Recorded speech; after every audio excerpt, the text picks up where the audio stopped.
All right. I think this is working this time. You think we got it? We're going to check with Mark first, even before we do introductions or anything else. It's not up yet. Come on, Mark. I can't make it work fast. Well, Mark's figuring out if this is actually working with the sound. Don't shake the table too Sorry, much. yeah. We don't want it to fall. I know. This has been grueling. Nice. Okay, we're good. All right. So I, again, am Quincy Wilson. John? Oh, sorry. Sorry. I interrupted you. Yeah, Quincy Wilson from Cummins & Company Realtors. And you are John. John Wald with Primary Residential Mortgage. Perfect. So, and what's this week all about? We're just going to do a quick market update before the holidays. We're going to take a little break from our schedule, and we're just literally just going to do a quick blip update. I'm sure people have some questions or wondering some things. And last week, which we were very happy about, it was one of our better podcasts, I think, and Facebook Lives. But unfortunately, we're not the best audio visual people and didn't turn the sound on properly. Correct. Something happened. So yeah. if you listen to the podcast, all the information's on the podcast. You just won't see it on the Facebook Live. Which every week, if you haven't listened to this before, every week we load the audio up after we do the video. Yep. So, but now we have Mark back, so this won't happen anymore. Yeah. Except for almost today. Very close, Right. but So we got it anyway, working. We are. And notice our fancy new microphone in the middle. Yeah. All right, so enough about our technical difficulties. Yeah. Let's talk about kind of where the Gotcha. market is and what's going on in in the real estate market. Okay. So let's Well, start with you, Quincy. Sure. What historically this time of year is Mhm. pretty slow. Right. What have you been feeling in Baltimore County, and whatnot? So I think it's definitely not slow. Mm-hmm. It's very. I mean, I'm just as busy the end of the year as I was third quarter. Yep. So I definitely wouldn't classify it slow. I think a lot of the buyers I have, in terms of like the type of buyers, a lot of them are first-time buyers. There's a lot of people out there that I think are trying to take advantage of those lower interest rates, up front. Of course, we'll get into that in a bit. I've definitely had more than a few buyers, in their mind. It's like the end of the year is the best time to buy a house. Yep. But yeah, definitely not slow. Yeah. And I know you had a big win with one client in particular. I mean, he bought a bank repo. Yeah. Which Yeah, I mean, we're under contract on it now. Yeah. I think you got a what? Killer deal. Yeah, it's a great deal. I think and that was just all timing. It was the time of the year he bought the house. Yep. Yeah. So, and historically, obviously, this time of year, you do find people. What I've found is that people usually just say, "Let's just go. Right. We'll take it." And banks typically just want to get it off their book at this time of the year. So. Yeah, I mean, in terms of real estate, people are always asking, about like, let's find a deal, and I'm always trying to talk to people about, well, real estate's market value, things like that. But this time of year, I mean, if there is a house that you've had your eye on, it's been sitting for a while, now's the time. Yeah. I think a lot of those clients are moving. Yeah, just to throw it out there. Yeah. So cool. So what about you?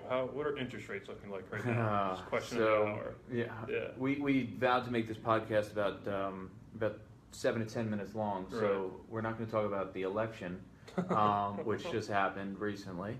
But obviously, I think the economy and everybody slated for one person to win versus the other, and in doing so, everybody projected that, and I think they project that into the market. Mm-hmm.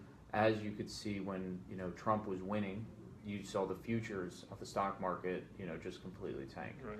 So when it came to the interest rate in the bond market, when Trump won, everybody was shocked. Mm-hmm. All right, and I've been in the business going on 12 years, and I've never, or I shouldn't say never. There was one day 6 years ago that I saw the market react the way it reacted this week, but I have not seen it happen in 6 years, and it was one of the worst days for the interest rates.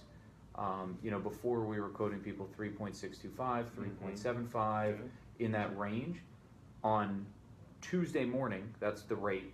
On Tuesday, or rather Wednesday morning, when we woke up and the markets opened, the rates were 3.99, 4%. Right.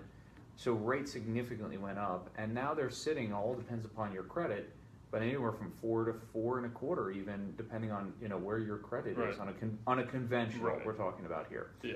So we saw a huge spike in interest rates, and do I think it's going to be there forever? I mean, look, I don't know. I mean, I think the Fed was due to raise interest rates soon anyway. Yeah, but when the Fed raises interest rates, it doesn't always have that direct impact on the actual True, interest rate. right. But it was more of the feel of the bond market and the traders. And I really think, we will see, it was a knee-jerk reaction because today things leveled out a little bit more. We did not lose as much ground. Right. But I feel as if things, it was a very knee-jerk reaction. People are very uncertain about the economy and what's going to be happening because Trump's big thing was he wants to get rid of Janet Yellen, who's the head of the Fed. Yeah. So I think we will see rates level out a little bit. Gotcha. But I do believe we saw the end of a refi boom just recently. Right.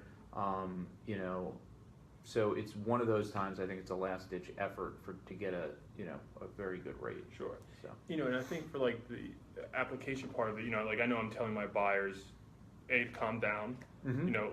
Even though we've had a significant jump, it's not a reason to not go out there. If you have a house you like, you should still. It's not that big of a change from where you were just a couple weeks ago.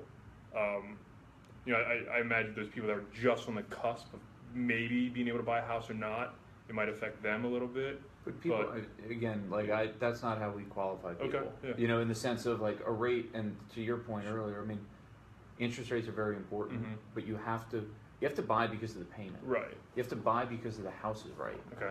You should not buy because of an interest rate. Now, interest rates 100% help. Right. Okay, but in your payment, but it's not going to make that big of a difference. It definitely does not. It will make a difference. There's no doubt. But we're talking, you're probably gonna, your taxes on your house are gonna be a bigger savings than a rate from 3.875 to 3 or 4.25.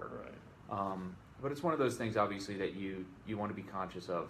And I think it's really important for agents out there to set the expectations with their clients. I mean, I'm running into it right now. I had a client that was working with another company. He called me up. He felt like he was being bait and switched by the other lender because on Tuesday his rate was 3.625 and then it was 4 1/8 when he woke up the next day. You just have to set the proper expectations up front. And I think I think we're probably almost up on time, but I think one warning, just to, if there's anybody out there like in the market shopping right now, like be careful for too good to be true rates. Yes. I've already seen it with like my buyers, like, hey, this bank said I can get 3 1/4, and that's just not possible right now. Yep. It's not possible unless you're paying a ton of money for buying up points or anything. So just be aware of that. Yeah. If it sounds too good, it definitely is right now. Exactly. Everybody's going through it. Yeah. I mean, I got a lot of friends in the industry. I called everybody. Everybody's in the same boat. Sure. So when you find that, diamond in the rough, that's not. It's There's not going to happen. There's something underlying. Yep. Yeah. So. 100%. Perfect. All right. So I think we're gonna wrap it up there. Yeah. All right, It was so short quick and sweet. update. Yeah. Hope everybody has a good Thanksgiving, and we'll be back in a couple weeks. And by tomorrow, we'll get the audio up for the And podcast. any topics that anybody wants to hear, in the future, please reach out. We do have a set topic that we're gonna, go continue on, but. Sure, and we'll do another Q&A type show soon. Yep. So, all right, perfect. Thanks.